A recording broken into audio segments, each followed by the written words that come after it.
అక్కడే తునకలు అయిపోతాయి. దేవునికి స్తోత్రం కలుగునుగా. అది మన ఆలోచన ఆ విధంగా ఉంటుంది. అట్లా భక్తి చేసుకోవాలి. అలా చేసుకొని మనల్ని మనం కాపాడుకొని, మన బిడ్డలను కాపాడుకొని, మన యొక్క ఇరుగు పొరుగు వారు కూడా మన వల్ల మేలు పొందుకొని వాడు పరలోకానికి రావాలి. అప్పుడు దేవుడు నీ యందు ఆనందిస్తావు. అప్పుడు నువ్వు దేవుని ఆవరణంలో ఉండట్టు. అప్పుడు నువ్వు దేవుని ఆవరణం అంటే దేవుళ్ళు నువ్వు ఉన్నావు. దేవుని ఆవరణలో కనపడుతున్నావు. ప్రతి వారు, ప్రతి కుడికి, ప్రతి దానికి కూడా నువ్వు ఆవరణంలో కనపడితే లెక్కల ప్రకారం దేవుడు ఖచ్చితంగా నిన్ను విడిచిపెట్టడు.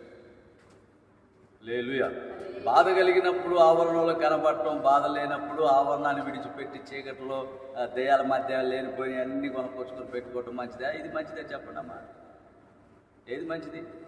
దేవుని ఆవరణంలో నువ్వు ఉన్నప్పుడు, బాగున్నప్పుడు నువ్వు ఆవరణంలోనే ఉంటే ఇంకా ఇంకా ఇంకా ఇంకా ఇంకా బాగుంటావు. ఇంకా నువ్వు అభివృద్ధి పొందుకుంటావు, వర్ధిల్లుతూ ఉంటావు అనమాట. అన్ని విషయాల్లో వర్ధిల్లుతుంటావు అనమాట.